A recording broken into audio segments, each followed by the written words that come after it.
സംസ്ഥാനത്ത് മഴക്കെടുതി രൂക്ഷം. തിരുവനന്തപുരം നഗരത്തിലും താഴ്ന്ന പ്രദേശങ്ങളിലെ വീടുകളിലും കൃഷിയിടങ്ങളിലും വെള്ളക്കെട്ട് അതിരൂക്ഷമാണ്. ജില്ലയിലെ വിദ്യാഭ്യാസ സ്ഥാപനങ്ങൾക്ക് അവധി പ്രഖ്യാപിച്ചു. ഇടുക്കി ജില്ലയിൽ കൃഷിനാശമുണ്ടായി. തിരുവനന്തപുരം, പത്തനംതിട്ട, കോട്ടയം, ഇടുക്കി ജില്ലകളിൽ ഓറഞ്ച് മുന്നറിയിപ്പുണ്ട്. ബംഗാൾ ഉൾക്കടലിലെ ന്യൂനമർദ്ദത്തിന്റെ സ്വാധീനമാണ് സംസ്ഥാനത്ത് മഴ കനക്കാൻ കാരണം. തെക്കൻ കേരളത്തിലും മധ്യ കേരളത്തിലും ഇന്ന് അതിശക്തമായ മഴയ്ക്കാണ് സാധ്യത. മലയോര മേഖലകളിൽ മഴയും കാറ്റും ശക്തമായേക്കും. ഇന്നലെ രാത്രി മുതൽ ആരംഭിച്ച കനത്ത മഴയിൽ തിരുവനന്തപുരം നഗരം വെള്ളക്കെട്ടിലായി. തമ്പാനൂർ, കിഴക്കേക്കോട്ട, പഴവങ്ങാടി മേഖല വെള്ളക്കെട്ടിൽ മുങ്ങി. ഭയങ്കര ബുദ്ധിമുട്ടാണ്. ഈ ഓടയൊക്കെ ശരിയാക്കാത്തത്? ഇതൊന്നും ശരിയാക്കൂല. എത്ര വർഷം കൊണ്ട് ഇങ്ങനെ കിടക്കണം, എത്ര കൊല്ലം കൊണ്ട് അവരാരും ഒന്നും ചെയ്യില്ല. എല്ലാം നോന്ന് കിടക്കണം. ആപ്പാടെ എല്ലാം കൊണ്ട് ദുരിതങ്ങളാണ്. രാവിലെ എല്ലാം വഴി തെറ്റി പോകാൻ സത്യം.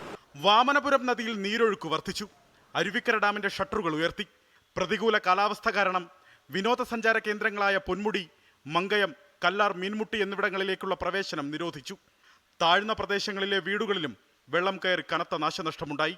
മന്ത്രിമാരായ വി ശിവൻകുട്ടിയുടെയും PA മുഹമ്മദ് റിയാസിന്റെയും നേതൃത്വത്തിൽ അടിയന്തര യോഗം ചേർന്ന് ജില്ലയിലെ മഴക്കെടുതി വിലയിരുത്തി. ഇപ്പോൾ യെല്ലോ അലർട്ട് മാറി ഇപ്പോൾ ഓറഞ്ച് അലർട്ടിലേക്ക് മാറിയിട്ടുണ്ട്. അപ്പോൾ അതുകൊണ്ട് കൂടുതൽ ശ്രദ്ധ കേന്ദ്രീകരിക്കേണ്ടതായിട്ടുണ്ട്. റോഡിൽ കെട്ടിക്കിടക്കുന്ന വെള്ളം ആ ഡിപ്പാർട്ട്മെന്റ് തന്നെ ഇന്ന് വൈകുന്നേരത്തിനകം അത് മാറ്റുന്നതിന് വേണ്ട നടപടി സ്വീകരിക്കാൻ വേണ്ടി PWD മന്ത്രി നിർദ്ദേശം നൽകി.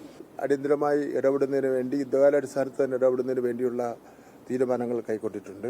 ഇടുക്കിയിൽ കനത്ത മഴയിൽ കൃഷിനാശമുണ്ടായി. എഴുകും വയൽ കുറ്റ്യാനി സണ്ണിയുടെ ഒരേക്കറോളം സ്ഥലമാണ് ഒലിച്ചുപോയത്. ശക്തമായ മഴയിൽ ആലപ്പുഴയിൽ ദേശീയപാതയിൽ യാത്രാ ദുരിതം രൂക്ഷമാണ്. 24 തിരുവനന്തപുരം.